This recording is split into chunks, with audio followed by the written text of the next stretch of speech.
doing the same task only in a different mode, you know, results in use of different parts of the brain, even though it's basically the same thing. You're now doing it in a different mode. And so what we are exemplifying, how we are exemplifying that, and actually this thing here should be more like this.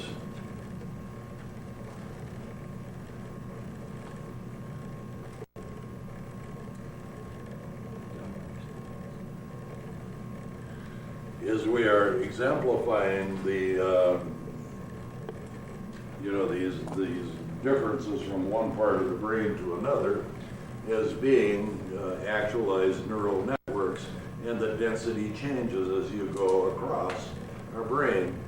Now, as it turns out, at about the same time that I came up with this notion, that's when they were discovering the business with the cats. Okay, and they were seeing, in fact, these bands, you know, that exist.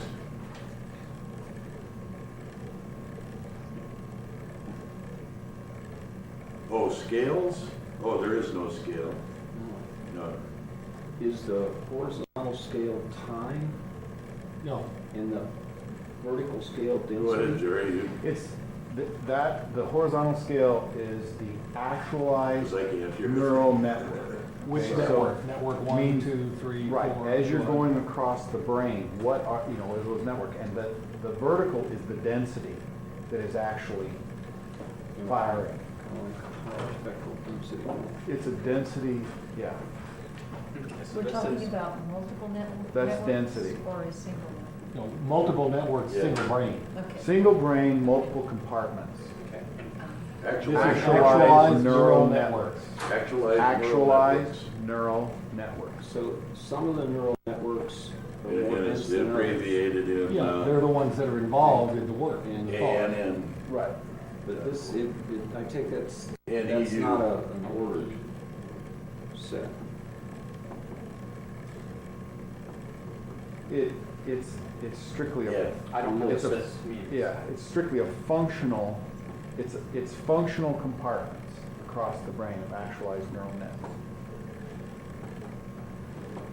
Okay. Actualized neural networks. Look at this picture again. Okay, there's a task, there's a mental task going on here that the researchers who did these PET scans want to look at. Okay, so whatever the mental task is, and it doesn't really matter, this is just that this one looks like they're hearing something here.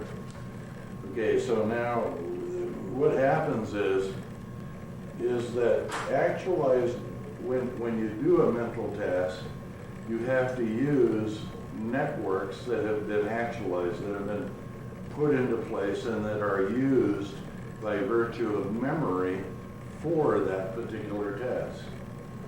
Okay, so you remember by wiring, for example, how to hear. Okay, because remember, if you don't, you know, you remember to see by virtue of wiring, basically, too. And those are the actualized networks. Now, you can train yourself to see more acutely. You can train yourself to hear more acutely. Okay, that's starting to affect the synapses. Okay, let's say you train yourself to be in a very acute with your vision. And the best example I can think of right off the bat for that is the women's softball team for the Olympics. You know, was doing a thing where, you know, they're pitching the ball and their coach was having them read the writing on the ball as it went past. You know, and that was the game, and they could actually do it. Okay, now when they can do that, they're not changing their wiring, they're just changing those synapses. So that's what I mean by actualization. You don't use all of the wiring you could use, you know, because you don't remember to do it. But you can remember to do it, you know, if you actualize these synapses. Okay, now as far as the scale is concerned, there's no scale, but the meaning is that. Okay, so that if you look at this, you can see it right, you know, as you came across here, you can see something like that on that kind of a scale. Okay, now let me just move on, and then maybe it'll come better together or more together as I explain more about this. So let's take this picture, and let's take this picture here. Now, what they are currently doing in the field, you know, where they do these PET scans, is instead of having a two-dimensional thing like this, what they are doing is they are associating a histogram with each of these colors. Okay, now remember, this is taken off of a website, and PET scans anyway come in the same way that the website pictures come from. In other words, they're in pixels. Yeah, they've got individual pixels associated with this picture, and what they are doing is they are assigning a histogram, a bar, you know, with a particular color all the way across. So that what they have here then is this flat sheet, and then they have these bars going up. Okay, those bars now have a geometry associated with them. Okay, that's called the topology. And you can do that with these things. And they do that with those things, because they're after some information like I'm after. I've just approached it in a little bit different way. Okay, now I'm coming at it in a different way, and we'll see how different, you know, particularly tomorrow. Okay, but here, they have that, and so that's what we're dealing with. The only thing now is that I'm taking a slice of that and putting it up like this. Okay, now, and by the way, that kind of work, you know, where they're associating bars on the computer with the colors, is something that they do now. Okay, after, and it does have to do with actualized neural networks, because if other networks were actualized, well, we'd have a slightly different topology here. Just like the ladies in the softball team who can read those, you know, those words as they come by with a speeding ball, for crying out loud. They can train themselves to do that, and then see the color of the lettering, because they come in blue and red and whatever else they come in, and they can see that. They train themselves to. They're actualizing other networks that are there, but they're now actualizing them. I mean, they're there to use. And it's like, again, the clocks, well, there's one in here, but clocks, you know, you can see, if you train yourself, you can see the minute hand moving too. And you can train yourself to do that. Okay, now, once we have this, okay, now, and once they have these things, you know, this kind of thing. Okay, now the metaphor for that, or the model that you can use to imagine that, and the one that I like, you know, is if you go to Casilla, okay, and go to the beach there, they have kind of a sand and mud beach there, and the tide goes out. Okay, and out there where the tide has already gone out now, and look at the surface of this thing. It's got major features that are kind of flat, but nevertheless, it undulates. And then on top of those, because the water was running out, you've got these little ripples. You know, some of them are larger, and then on top of those are little ripples. You know, that's a topology. That's what they're after when they make these histograms. They're trying to find out the topology. And they're trying to find, and that's what I'm doing here with this, is finding the topology.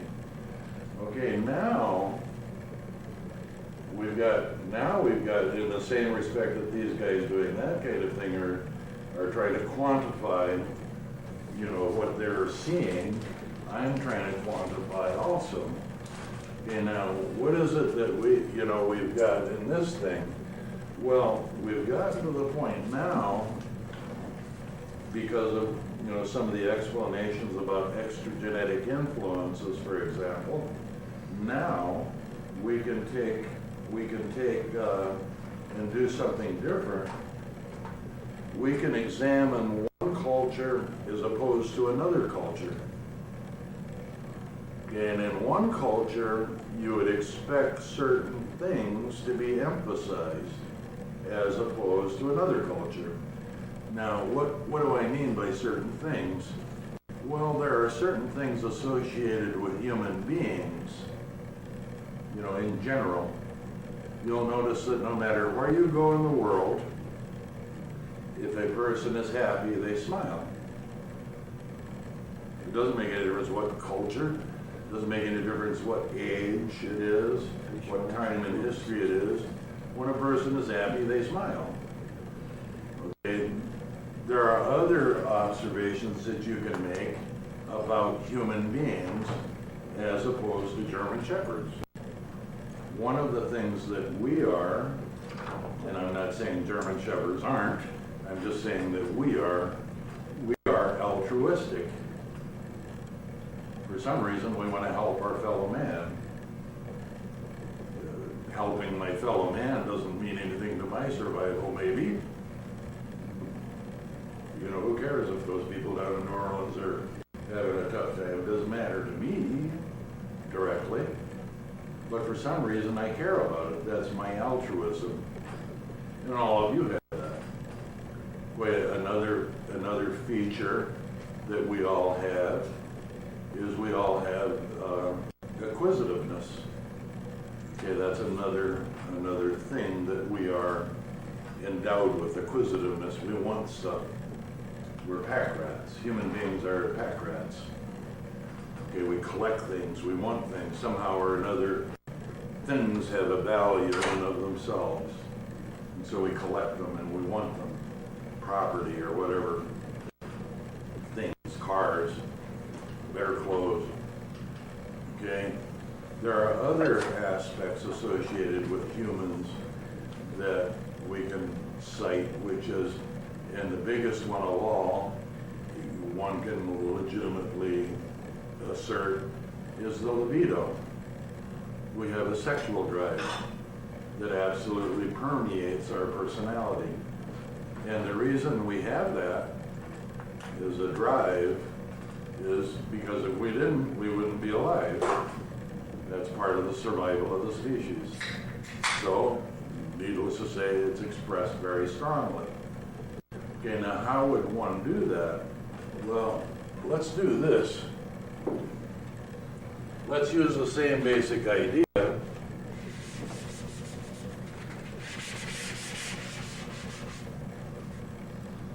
Let's use the same basic idea.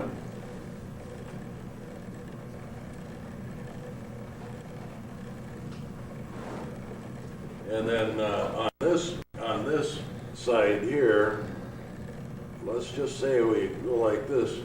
This part right here, that's going to be our altruism. Okay, this is going to be our acquisitiveness. This is going to be our libido. Okay, now there's another thing that we have in ourselves that is that Gazzaniga calls the theory maker. It's a drive. Okay, a theory maker. Okay, now what is that? Well, the theory maker ends up being God. It's that drive to explain everything that we can't explain through some kind of a model, because that's what our nervous system is for.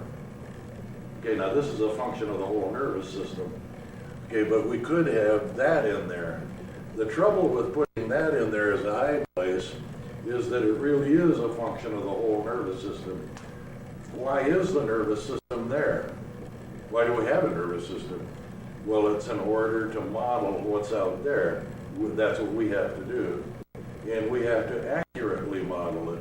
If we don't, we die. And there is no species to talk about. If we do adequately model it, okay, then we're home free. It accurately depicts what's going on out there. If we can't explain what's going out there, and we have to model it, what do? We come up with God. And so that we can say a God archetype. Now Carl Jung, on the other hand, took that, or broke that down a little bit further, and he came up with religious archetypes. Now remember, he's talking about archetypes. I'm saying operational amplifiers. Carl Gustav Jung is saying archetypes. And what I do in foundation theory is I use archetypes again. I don't use operational amplifiers. I'm using archetypes again. And again, these are real good archetypes right here. The altruism, the acquisitiveness, the libido, and then some other ones that are characteristic of a human being. And what might those be? I used to know a few more, but I've forgotten those characteristics of human beings, you know, because this is so far in the past for me now. But there are other ones.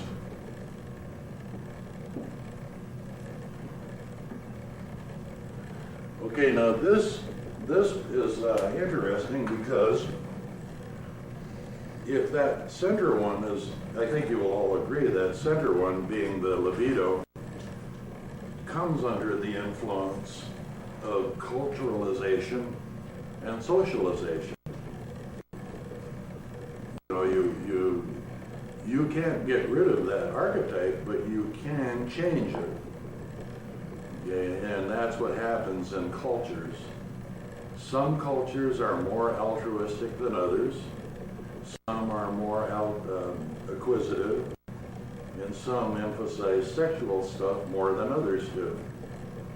Part of the problem that we're having in the modern world that we live in is that libidinous archetype. You know, let me just back up for a moment here. Carl Jung spent his whole life and was frustrated in the final analysis by being able to explain to other people what an archetype was. He had a hard time. He wrote a lot of papers, a lot of books, and most people just couldn't get it. And still don't. Okay, and I use this in foundation theory because to me it adequately explains what we're dealing with.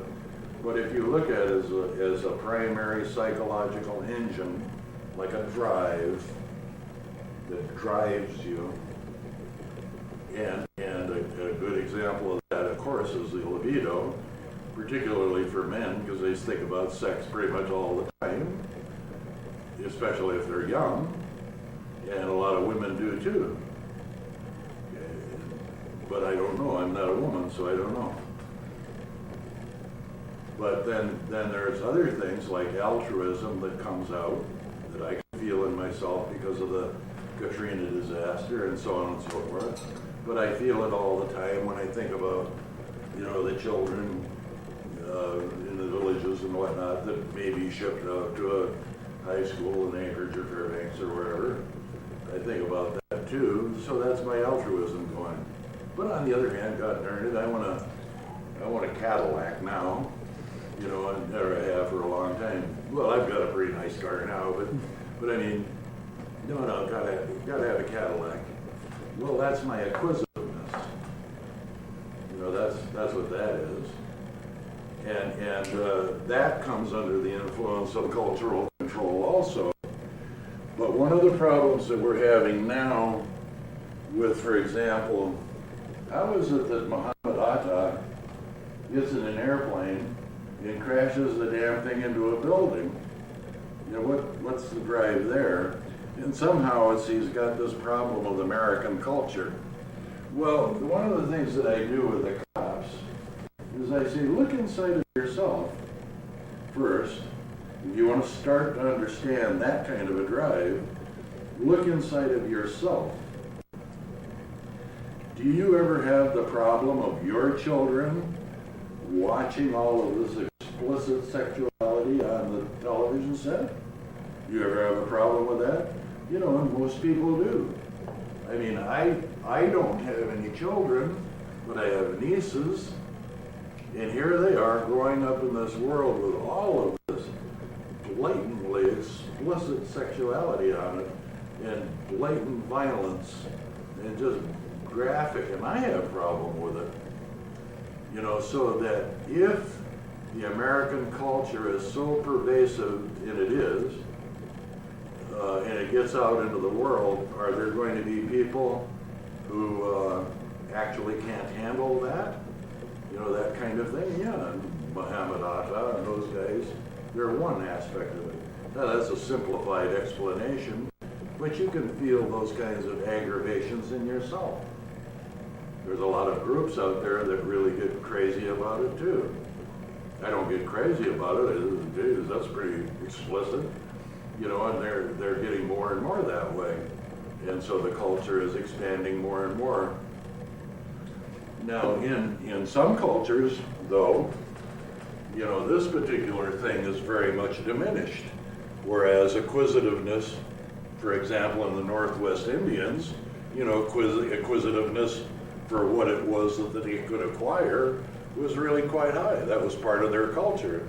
So that they might go something like this. It might match it exactly, pretty close to exactly, but this might be a very much lower thing. And a lot of cultures are that way. They very much de-emphasize your sexual behavior, very much control it. Our own culture used to do that. That was the Victorian era. I grew up at a time when it was very much de-emphasized. I was born right at the start of World War II, and in the 50s, that was a very suppressed sort of a thing. Okay, now the children growing up now, they've got this real huge expression because they're allowed to have that huge expression. They can actualize a heck of a lot more than I could ever have when I was young. So in other words, literally their neural network density is different. Okay, so now we've got a way to look at, you know, the difference between cultures and that sort of thing, and it's a very quantifiable way to look at it. And is it true? Yeah, there's just been too many studies, again, indicating the veracity of all these observations. There's a lot of books that you can read that essentially are saying the same thing that I'm saying, because I got what I'm saying out of those books. I just have read them and put this all together. Okay, but what this does, though, is it gives us this envelope, this topology, that's different from culture to culture to culture.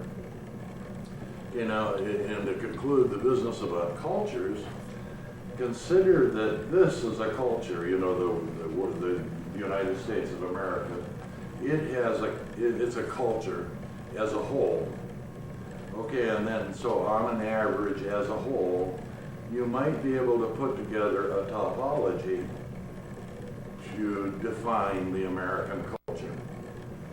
And you hear on the CNN, you know, Americans help Americans, etc. Well, I don't doubt that for a minute. Americans are that way. And other cultures don't emphasize that so much. They just don't. That's not the important thing to them. It's not that they're not altruistic. They are, but it's not so important for them. Other cultures, it's real important. And in this culture, we do things like individuality. In the Eastern cultures, those are more holistic cultures. Their religions are more holistic, whereas ours are more individualistic, everything about us.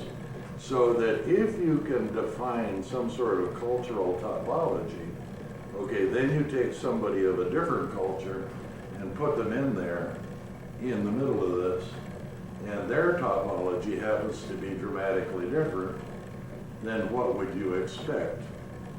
You know, you're gonna have some problems. On the other hand, if their topology happened to be the same, you wouldn't expect very many problems, because everything they did, the culture does. So everything's fine. And now it's a way to quantify things. Okay, now, given that these things, God, look at that red light. Given that these things are neural network density, and given that we have a topology, okay, now we can start looking at those things. And again, normally I call them archetypes, but we can also call them operational amplifiers. Okay, now what we know about these things is that what they are made out of are networks of neurons. And again, you look at that first figure of the Purkinje cell, and in your mind rotate that 360 degrees. That's a lot of wiring density, you know, so that it starts looking like a cotton candy ball, only worse. It's much denser than cotton candy. And it starts looking like that. And so the next stage of the game, in trying to understand how this goes, okay, we've got a general topology. Now we've got to get underneath, and we've got to get to what it is that makes that high point, what it is that makes that operational amplifier. What kind of wiring does that make up? Now you might wonder, well, what does the topology do for us? Well, you know, that I hope will become more clear as we move along, because the topology really does have something to say. And it has something to say because of things like, what do you mean by C? What do you mean when, you know, with Variance we have this term called machine intelligence. What does that mean? Machine intelligence. It's not artificial intelligence. There's nothing artificial about it. This just happens to be machine intelligence, not artificial. And we'll look at some of those differences, and that's what the topologies will allow us to examine that. Now, getting into the wiring now, starting to quantify this more, we want to look at these individual functional compartments. Okay, now these are the Jungian archetypes. And again, in normal terms, I use archetypes. And hopefully, after you get through foundation theory, you start seeing what an archetype is. And it is quite literally like an operational amplifier, which you can go to Radio Shack and buy. You know, give me this kind of operational amplifier and buy it. You put one input here and you get an output there that's different from the other one you just bought. Okay, so that these things have different functional purposes, or if not different functional purposes, then different numerical results you'll get out of it, whatever it is that you're wanting. Okay, now you look at this operational amplifier or this computer chip or whatever it is, and you wonder, what the heck is inside of that? And so now that's where we're at in the biological brain, is looking at those operational amplifiers, saying that they provide something like acquisitiveness. Now I'm not going to sit here and suggest to you that, okay, we can make the libido in electronics. Well, that's going to be a long time coming. But we can do some stuff in electronics. We can get to some of these things if we, start focusing down, keep focusing further and further down. We can get to something that can be said to see. We can get to something that can be said to be intelligence, hence machine intelligence if it's made out of electronic stuff. So we can get to that point by following this process. Now I'm starting to babble because I'm running out of stuff.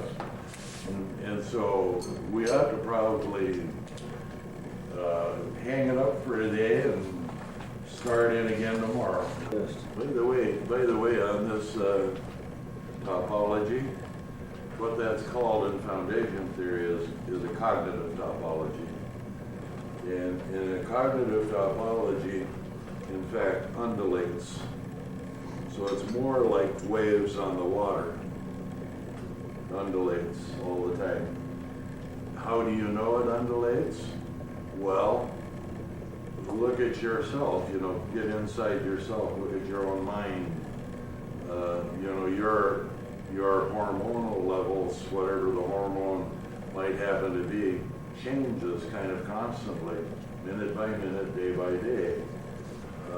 And the best examples of those are, like adrenaline. You get into a almost accident, let's say in your car, what you do is all those, things change, really, really fast. And that's because of these hormonal levels, and that topology changes, it undulates constantly all the time. But it has some average value that you can look at. Okay, now that's getting to be that topology, that's getting to be like the psychohistorical equations in foundation theory, in foundation trilogy. That's getting like that now. Because that's why it's called foundation theory. Okay, Let me add one more thing here, just because this part is really kind of important. And I don't know why I didn't say it to begin with, but that topology, it undulates, but it undulates around an average. Every one of us in this room can be said to have a given particular topology that's different from everybody else's, but on average, we're all Americans, so we're all Americans, etc. We have a very basic similarity. Okay, but now that topology, and this is important, keep in mind that topology is memory. That's what memory is. That's what it is. When you remember your mother, who may have passed away some time ago, and it's this evanescent sort of a thing, but it's in motion, it's in color, it's in feeling, it's in, all of that stuff. That's expressed in the topology. That's what gives it expression.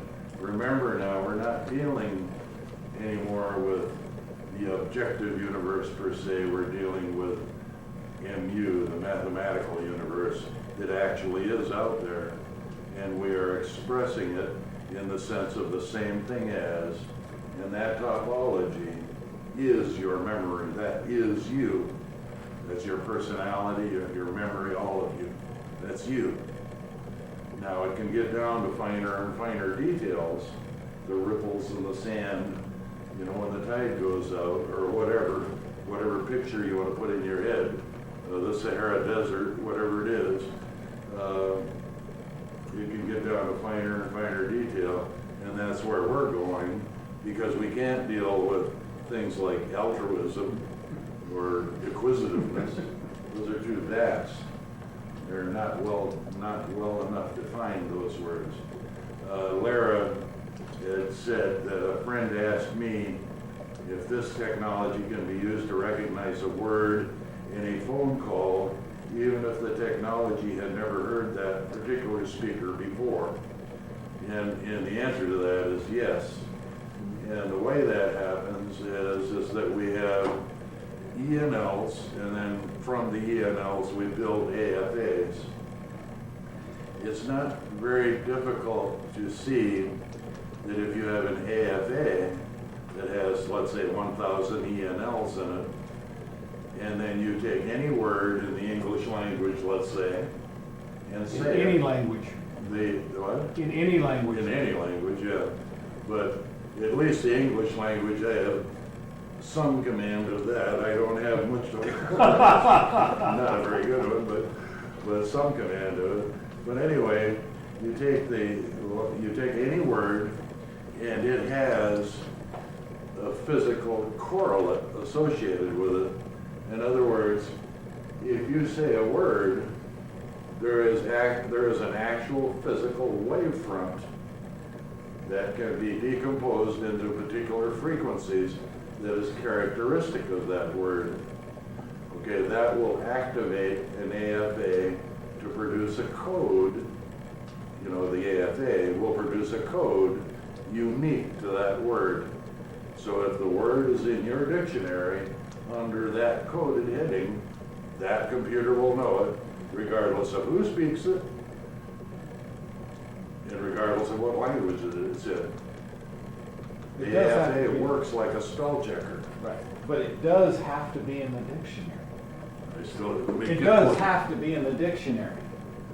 It cannot be a non-word that no one has ever heard. In other words, there has to be in other words, the word has to exist in the No. dictionary. Oh, yeah. No. Okay, you're looking at it differently then. See, that's No. what I Well, think his well, question is. No, there are two things. One is to identify the word, it has to be in the dictionary. To But identify it. To identify Yeah. it. To recognize. To recognize it, it doesn't have Oh, to be in okay, I see what you're anything. saying, yeah, I see. Yeah, If 'cause I you- can define it, I can recognize Yeah, it. regardless of what wavefront you get into an AFA, and it decomposes to 1,000 Fourier components, boy, that pretty well specifies what you got coming in. Man, I mean, that really specifies it. When you consider that a Fourier representation of any mathematical function, the first 4 or 5 gives you a very good representation of it. 1,000 of them? My God, that's some hair-raising, Recognition. detail you're getting into that. You talk about, can a telephone voice recognition system with 1,000 ENLs in it tell the difference between my voice and Barbara's voice? Well, God, easily. It's one of the first applications. Well, more importantly, can it tell, to use an example that hits me roughly every day, can it tell the difference in my daughter's voice and my granddaughter's voice? I usually can't, because they're so close when I call I them on the can't phone. barely hear everything you're Well- saying, but My daughter and my granddaughter, I can't tell the difference yeah, unless I'm careful. yeah. How do you get to Carnegie Hall? But I'll bet you the AFA would get. And I'm still So trying to anyway. imagine some of the mechanical mechanisms for producing some of the devices that we could potentially be talking about. And again, it's based on some statements that have been made that I'm not too sure I agree with. I'm not ready to disagree with yet either, but I need to talk through some of those things. But I'm also trying to restrain myself so that most of the dialogue can occur between you two. But maybe I have an archetype that's not an area. Yeah, that now I'm this, restraining. this kind of stuff here, you just have to kind of come to your own conclusions about that kind of thing and come to your own understanding of that. How can it be otherwise? I look at a human being and I come up with something like that because of my own cognitive topology, because I mathematically model everything. That's what I do. But other people, they'll look at it in a different way. For example, the artist out here that's got these pictures, well, he's looking at the same damn things I look at, but he's seeing them in a very special way. And I see my things in this way. And it's your own interpretation. The basic idea is there, and hopefully, it will allow you then to take that material and use it in your own particular way.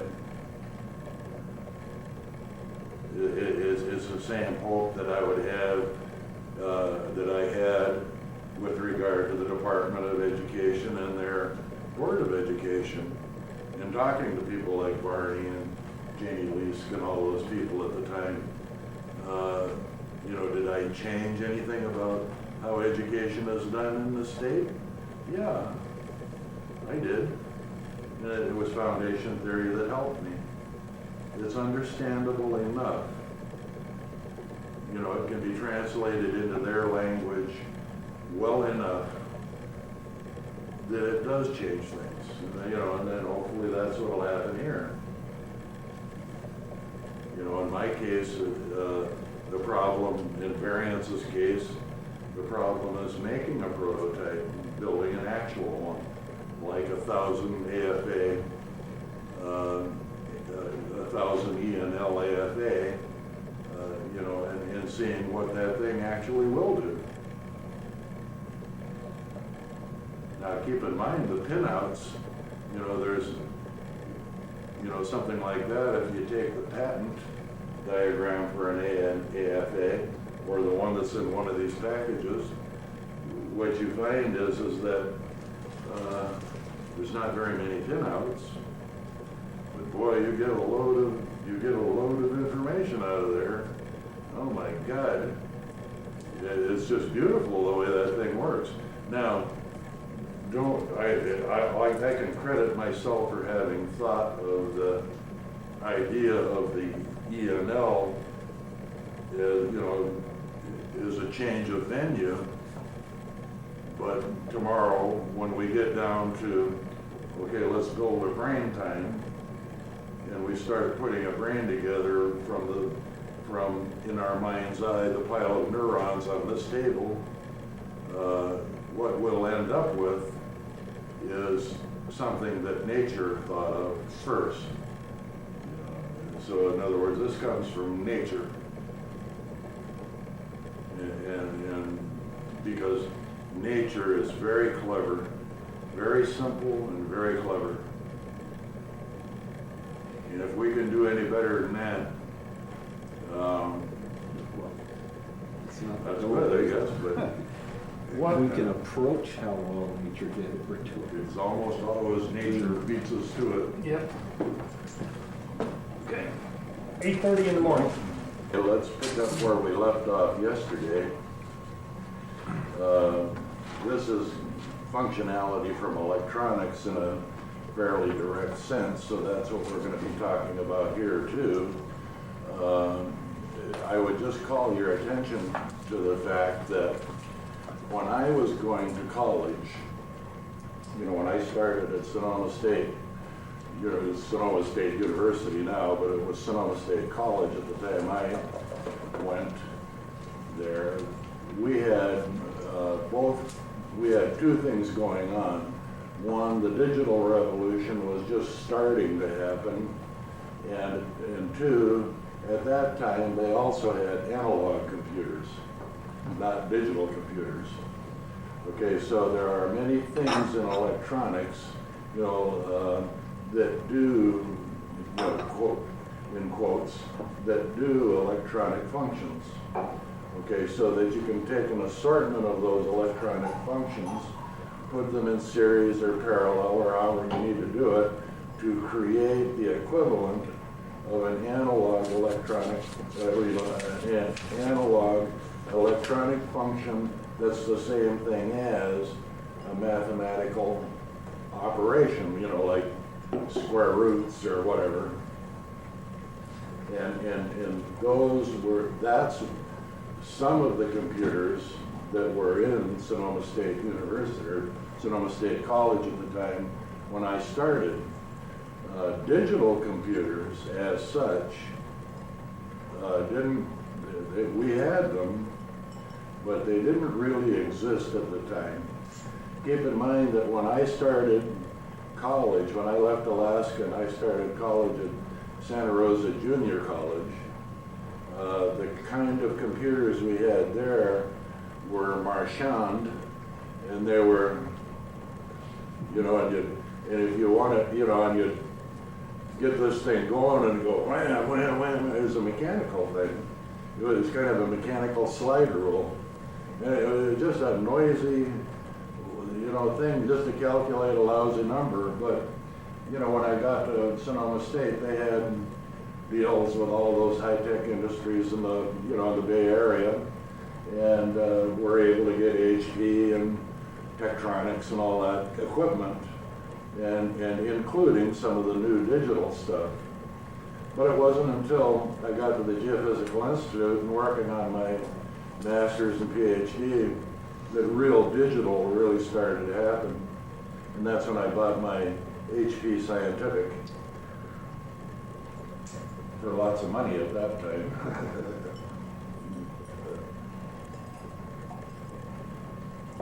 Now, in this particular case, we're going to be looking at a little bit different kind of situation.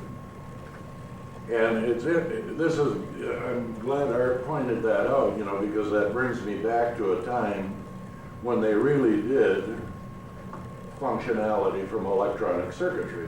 And they really, you know, and they really did do calculations in that way. And as a matter of fact, if you read the book Chaos,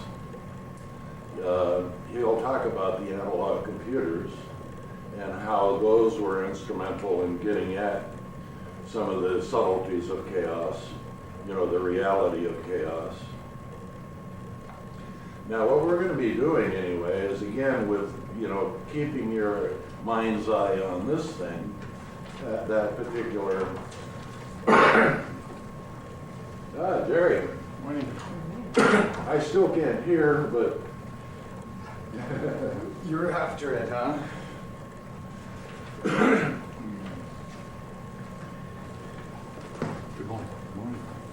We just started, so Okay. keeping your mind's eye on this particular device, that neuron, and keeping in mind that it also has a bottom part, a root structure, in addition to this structure,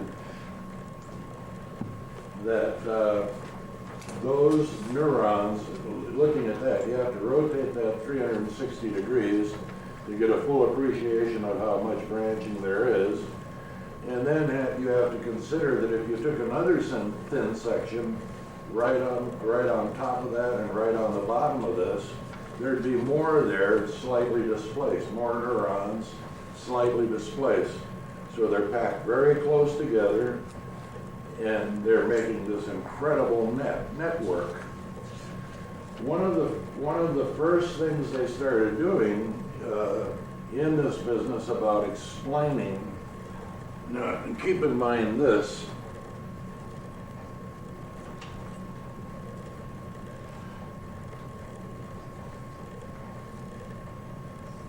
okay, you'll recall that we had something like this going on, and what we wanted to do was look inside of here. This is neural network density. Okay, that's what this is, and and N is actualized neural networks. Okay, and then this is just density.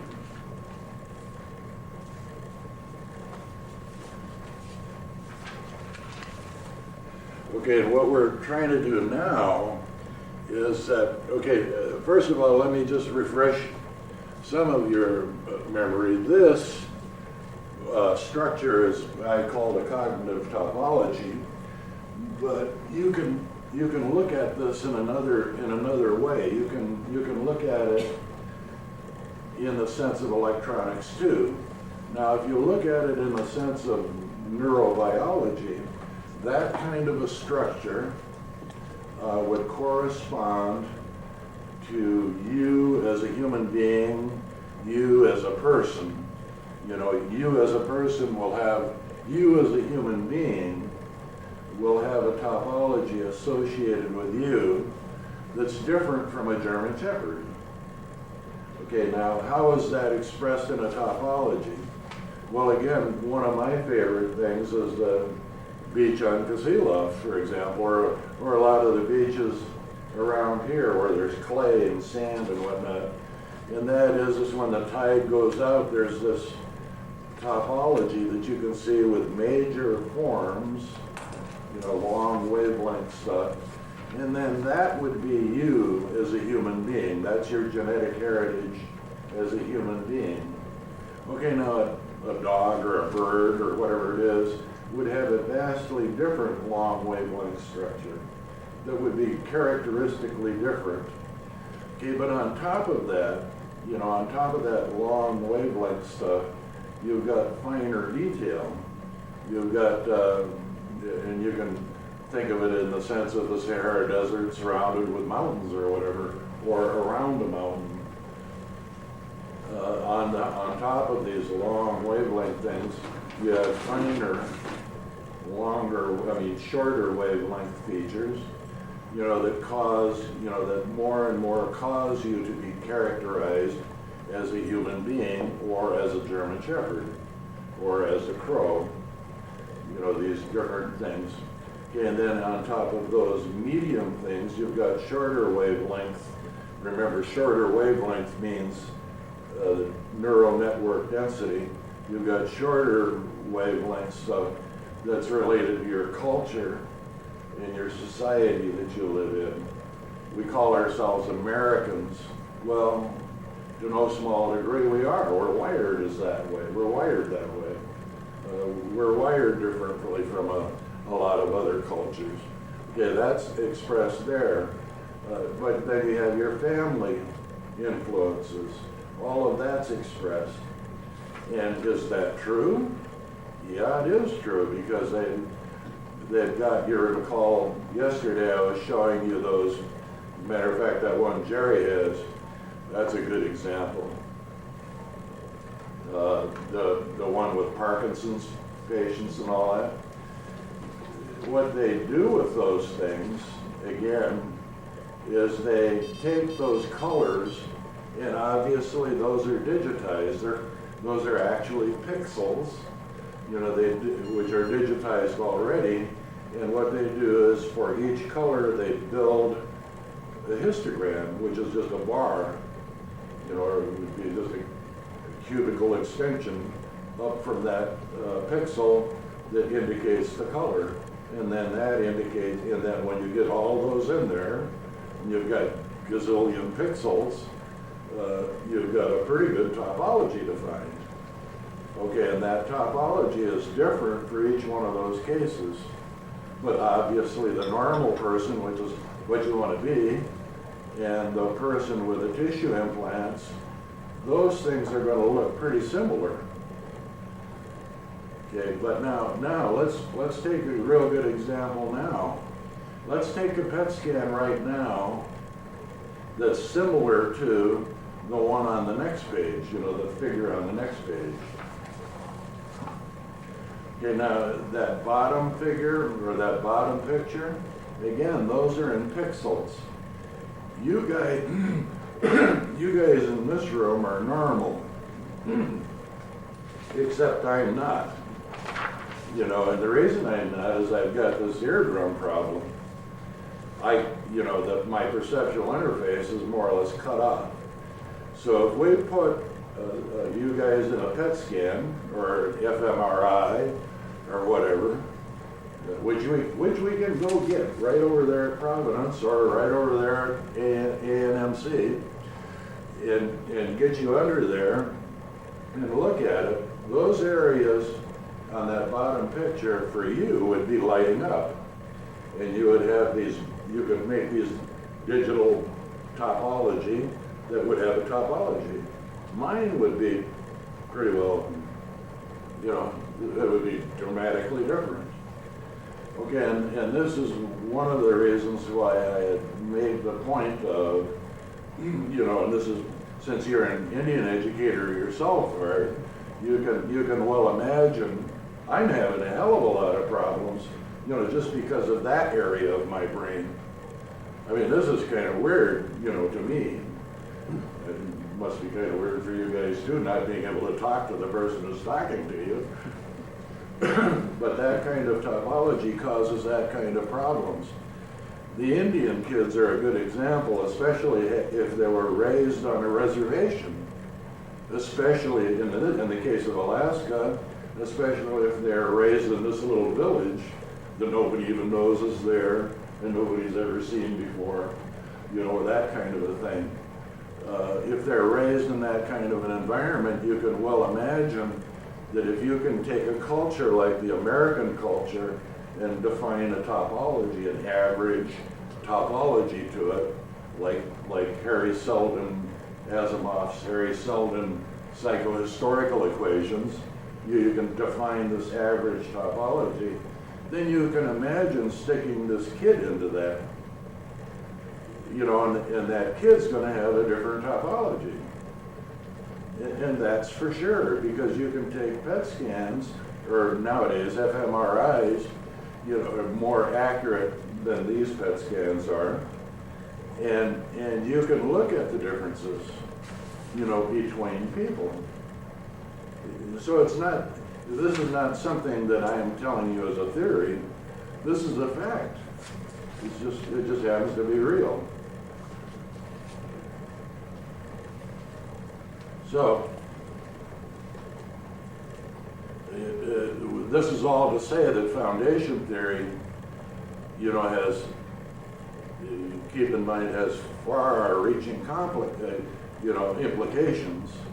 And one of the reasons why I tend to separate foundation theory from Variance Corporation is foundation theory, you know, as a gift to mankind, you know, so they can understand things like that. I mean, understand it in some context. And it's been my experience that this kind of a theory can give them that kind of an appreciation for the differences between, say, a native kid up here in a village, an Indian kid raised on a reservation in the lower 48, and the difficulties that they may have adjusting to these two ways of thinking, because this is a way of thinking. That's your worldview, that's you. Okay, now what we're doing though is we're gonna not apply this to social things and cultural things. We're gonna try to apply this to now, you know, more physical things like electronics. But therein lies the power of a good theory. If a theory is good, it will match reality out there. And it will match reality in a lot of different cases throughout the whole range of issues that it could be applied to. Well, I think you'll find that foundation theory is just such a theory. And I might mention one other thing. I've talked to Jerry for many, many years, and I'm sorry to lay this on you too, but I don't recall at any point Jerry and I having any essential disagreement on the implications of foundation theory. You know, and I don't recall any essential disagreement with Lara on the implications of foundation theory. So even though I can't quite communicate properly, you can ask those two. You know, and particularly Jerry has a lot of background, a lot of years behind it. Now, on the electronic side, that's a different story. You know, I try to be an EE, a double E PhD, but that's going to be a long time coming. You know, I'm stuffing stuff into my head as fast as I can, but that doesn't, you know, reading books about something is not the same thing as doing something. You know, so I lack the doing something part. I can read the books, but until I can do it, I got nothing. You know, so, but that's what you're here for. All you have to know is Maxwell's equations in differential form. Okay, now we can apply this this kind of a concept now to electronics, and it applies really kind of easily. About a year ago, I guess beginning around 2 years ago, something like that, to about a year ago, and it's still continuing now.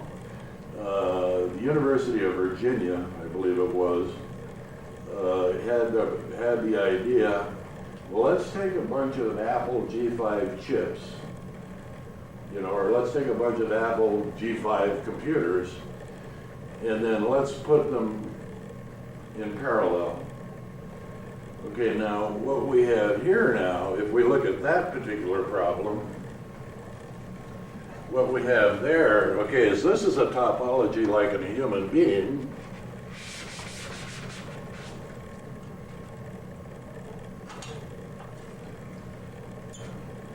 Now, in this particular case, you'll have a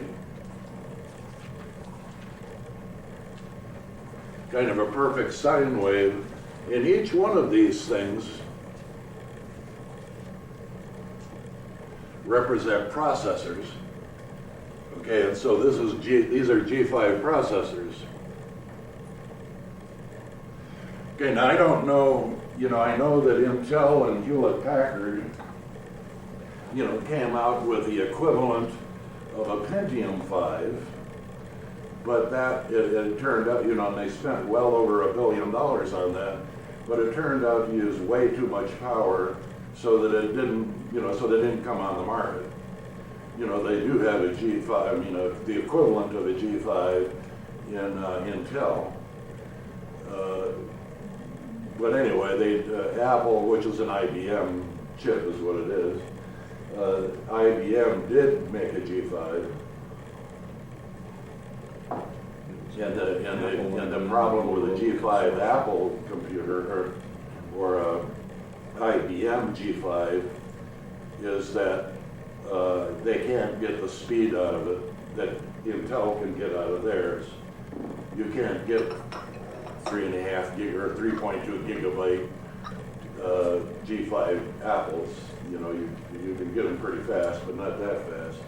They consume a lot of power also when you get up into the higher frequencies. So there was problems, and Apple is changing now. Next year they'll be using Intel chips. But for the last couple of years, they've used these G5s, and they've been in parallel like this at the University of Virginia. And the idea of that is that if they can take these G5s and construct the proper manifold,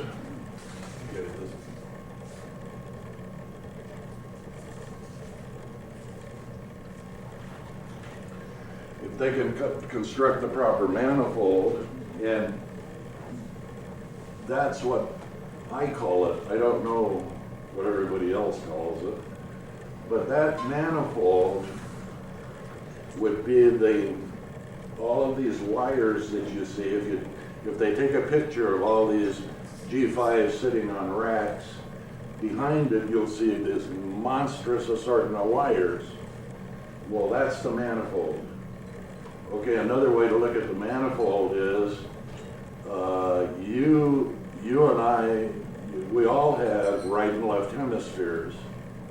Okay, they can be thought of as G5 processors, if you want, or G5 and an Intel, or whatever you want to do. And then what's connecting those two together is the corpus callosum. Okay, now what the difference between you four and Barbara is that Barbara has more wires back there in the back of the corpus callosum is thicker, more dense in a female than it is in males. Ours are rather more isolated. Okay, and so the manifold is different in a female, and that's primarily the difference between male and female that they discovered. And that's a fairly profound difference. Men and women aren't the same. Regardless of all the efforts of the 70s to make them the same, turns out they're not. So how would that be meant? How would you draw that? Well, if you drew a man, you'd start the graph down here. If you drew a woman, you'd start the same graph up here, a little bit higher. It's just a higher manifold density. It may be the same topology or pretty close, but the manifold density is bigger, more manifold. Okay, now, if we look at it that way, in an electronic apparatus, then we can imagine that instead of just using these G5s as parallel processors, let's use them to perform different functions. Not just, just hardcore processing. Let's use them to do different functions. Or it may be the same function, but at a different level of doing that function. Okay, now we can start getting into heights of those curves and whatnot.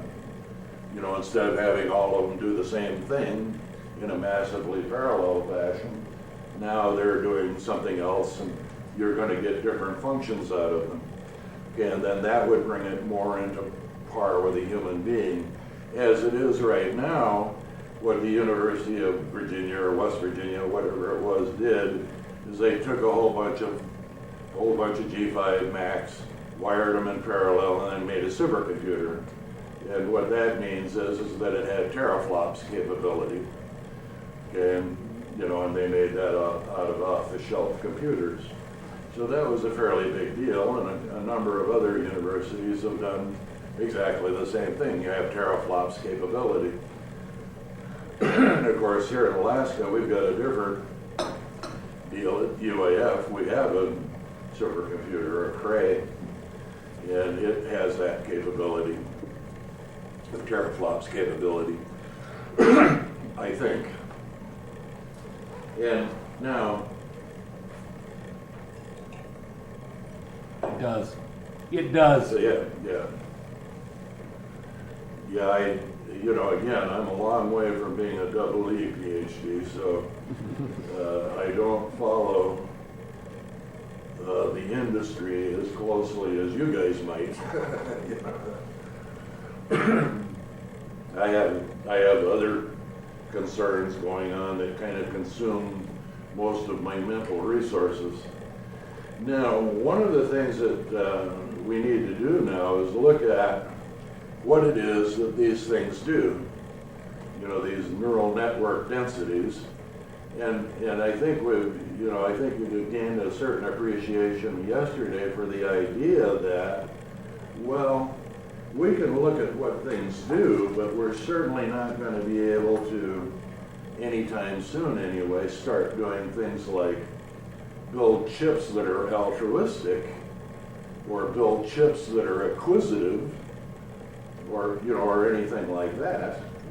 You know, that's getting a little bit too far along. That's getting a little too complicated right now. You know, let's start with something a little bit simpler than that. Okay, and so that's been everybody's first challenge. Now, there are some things that has come up in the, you know, that you can follow the literature that happened primarily beginning in World War II, okay, that occurred in trying to understand, you know, how you could get function out of these networks. The idea that somehow these networks are creating our abilities is certainly not new. And it's certainly not new that we have networks in there. And somehow those networks are putting things together and giving us things like acquisitiveness and altruism and libido and all that kind of thing. But again, that's too complicated, so we need to step back and start looking at something simpler. One of the first things they started looking at, was just the simple idea of recognition. You know, just recognition. And of course, that came into play primarily because of you know, the German air raids on Britain. And so therein started, that was the beginning of the modern digital revolution, with Turing especially, and all those guys, thinking about these kinds of problems. Okay, how do I do this in electronics? What am I doing anyway when I'm trying to do this? Well, as you know, after all those years, the air war in Britain started, I believe, in 1941. The Silent War, they called it, before America got into the act. You know, and then Britain started getting bombed real good. You know, it was anyway, if we can say that was the beginning of the digital revolution, or 1942, let's say. That's easier for me, because I was born in 1942. Okay, that was the beginning of the digital revolution. So now here we are 63 years later, and we still have this problem about things like simple concepts like recognition. We still have that problem digitally. It can be solved in principle, but in practicality, it's difficult to solve that problem. Now, I know that you guys in biopar and that sort of thing have this ability to look at spots on a fish and recognize and identify those fish. And that's a great leap forward in the digital world. Now, there's another way to do it too, and that's in the analog world, and that's what we'll start looking at a little bit more today. Now, given that we know that we have networks, and we know that we have synapses, and we've known that for a long time, and certainly during the war we knew that, and during the war we started learning more and more and more real fast because those people were assembled, and whether it's this side of the Atlantic or the British side, started assembling these people to tackle those kinds of problems. And what they came up with, I would just point out, and this is just simple stuff now, is if you'll look at these two pages,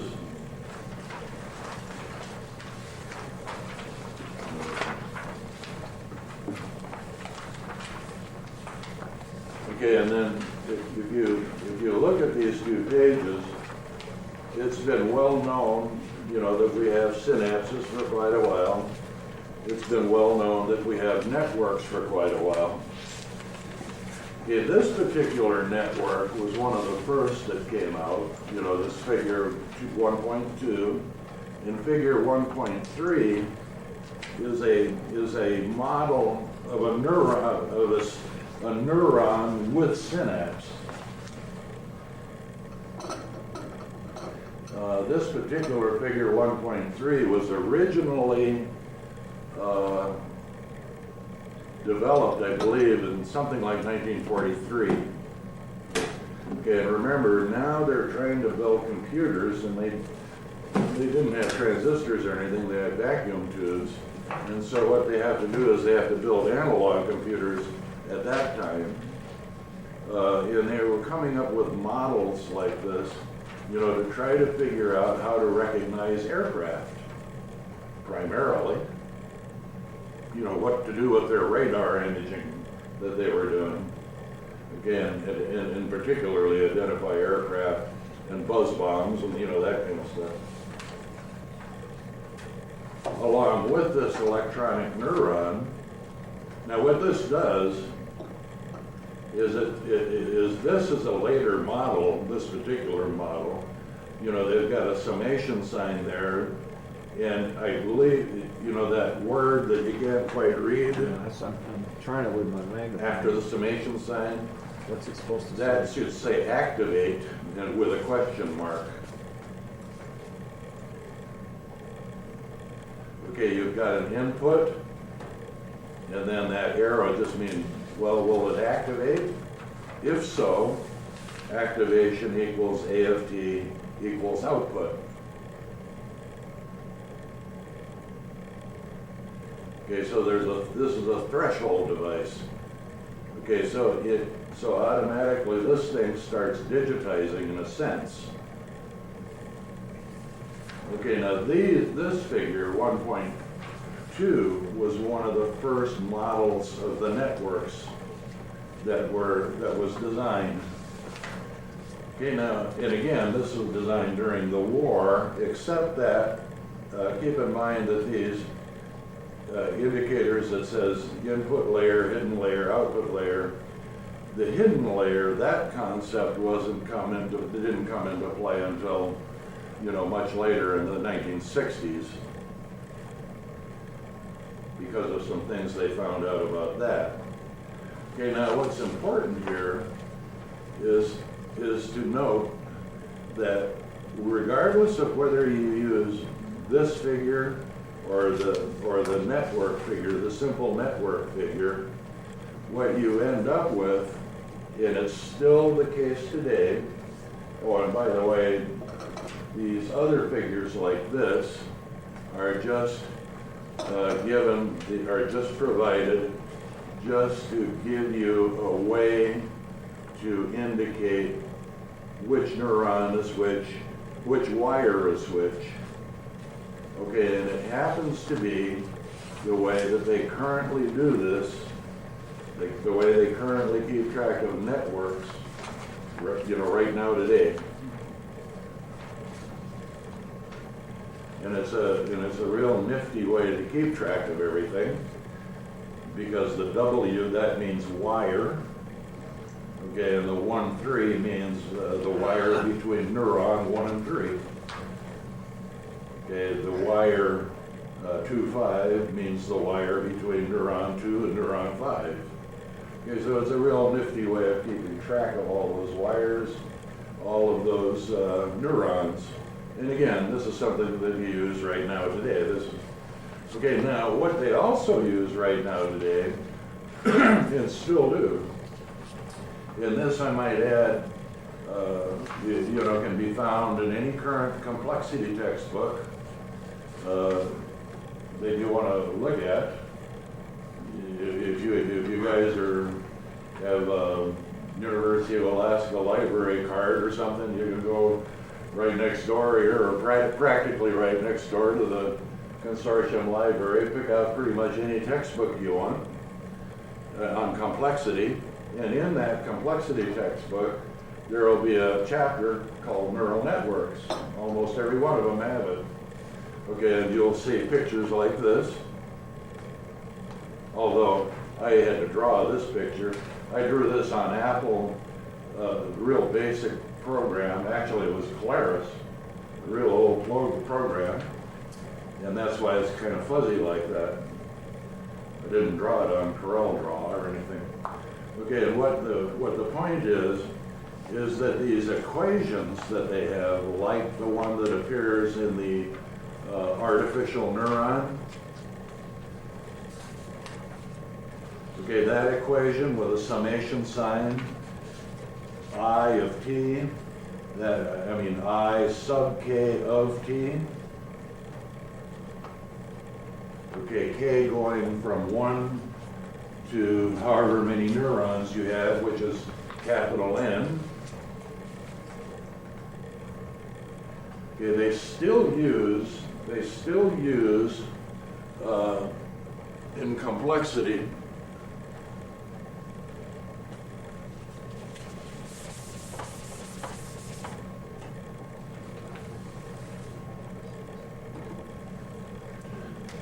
functions like this.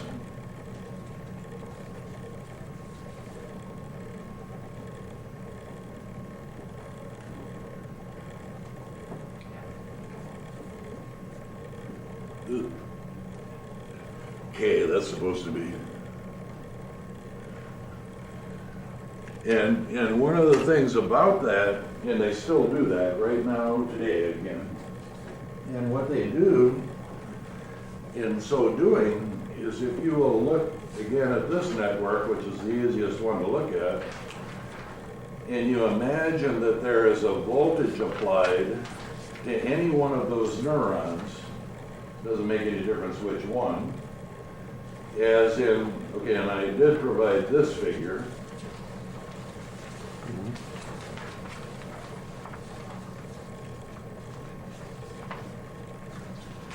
Okay, now none of this stuff here you can read, but I'll put it into CorelDRAW and then you will be able to read it.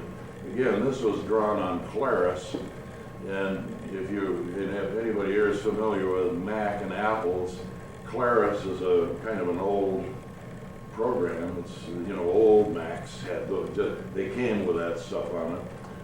Okay, this particular one now has a particular example where a battery is connected in a particular way to that network. Okay, now keeping in mind, the other networks that we've looked at, in this particular case, the battery is connected as indicated, that obviously charges neurons 1 and 2. You know, they're now at a positive potential. And the way they take care of the problem like this is you'll notice that there's no space variables in here. There's just time, or it's not even time. It's a weird form of time. What they are doing is they are ratcheting T up 1 frame at a time, 1 digit at a time, so that you don't have anything continuous in this mathematical function describing complexity. What you have is something that you calculate a number, then you calculate another number and another one, and then you look at how that goes.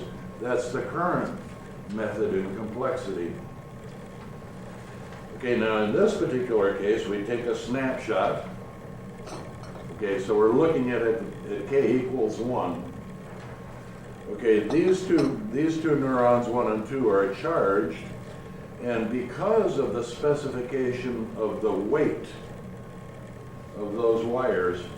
Now, let me backtrack a little bit. In 1948, a Canadian psychologist by the name of Hebb, that's H-E-B-B, came up with a notion that if you learn how to ride a bicycle, for example, all of the neurons that you need to ride a bicycle, all of the networks that you need to ride a bicycle are already in place. They're already there. You have all the equipment necessary. Okay, so you get on the bicycle, you fall on your face. Okay, you get on the bike again, now you can ride maybe a couple of feet. And then pretty soon, next thing you know, you're riding it like you were born to ride it. Okay, it doesn't take long. Okay, all the neurology, all of the nerve system that you need to ride a bicycle is already in place. And so Hebb was essentially the one that came up with the idea of, actualized. Okay, now you're actualizing those networks. They were there, but they weren't actualized. Okay, now you're actualizing the networks. Okay, now, what does that mean? Hebb is saying, and he says it seems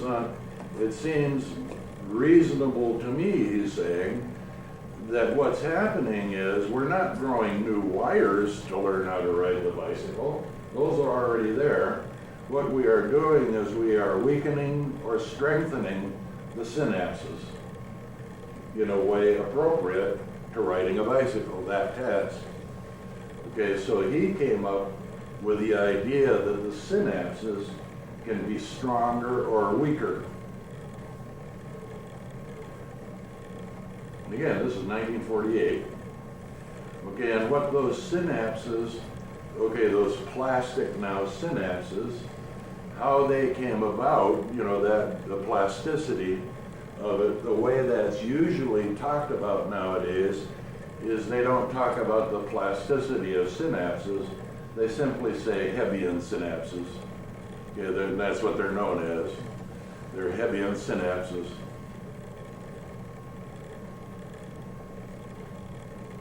Okay, now, the way you deal with synapses on the end of wires, in a mathematical sense, there's 2 ways you can deal with it, and they use both ways. One way of dealing with it is what we've just looked at right here, with this figure, that gives you the scheme for keeping track of the wires and neurons, is they use a weight. Okay, they weight the wire, and mathematically at a certain weight. Okay, that would be like the, in a Fourier series representation, you have the amplitude of that component. That would be like the weight of that component. And it's easy enough to keep track of because of this, scheme that they developed. Okay, the weight of the synapses then will determine how you can do this. I mean, which one of these neurons will fire. And because of the specifications, which you can't read, and the weights of, for example, W, okay, looking at the colored, the one that's colored, okay, if you look at W 2,4 and W 1,4, okay, the weights there added together aren't sufficient to fire neuron 4. So it's just sitting there. When you add the weights together, the amplitudes are not sufficient to fire neuron 4. Okay, and then that starts putting into perspective then what that artificial neuron is doing mathematically. And in a sense, even though, this is an artificial neuron, the one they developed during World War II, in a sense, even though they didn't have digital computing back in those days, well, obviously Turing was thinking about it big time, because he came out with a lot of that kind of thinking at the time. And this thing here, though, even in an analog sense, is in a sense digitizing, an analog system. Okay, now if we take another snapshot at another time, and it happens that the weights change on those wires, then neuron 4 could fire. Okay, so the digital snapshots is another way, because remember we have I of t. Okay, now the reason I used I is because I want to emphasize information. What we're getting is information through these neurons. And that's essentially the model, by the way, that Turing was using as he was going through his initial, seminal work with what he was doing. And then later on, Claude Shannon, who can be considered to be the father of information. I mean, I guess you could say he should have won the Nobel Prize, for that. It's just a beautiful piece of work. I have the book. It's a beautifully done piece of work. What those people are thinking of is information, and the transmission of information from here to there through this electronic device or through this device. Mostly electronic, because that was, during the war particularly, that was the whole idea, getting good radar and that sort of stuff, doing something really meaningful with the signals that they were getting, the analog signals that they were getting. Later on, that turned into digital more and more and more. And like I said, that was a slow process. That didn't happen for a long time.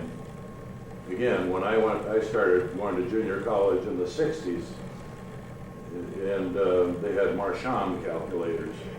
Okay, this is more than 20 years later, there's still Marchand calculators. Even though the transistor idea came up, and also in 1948, I think.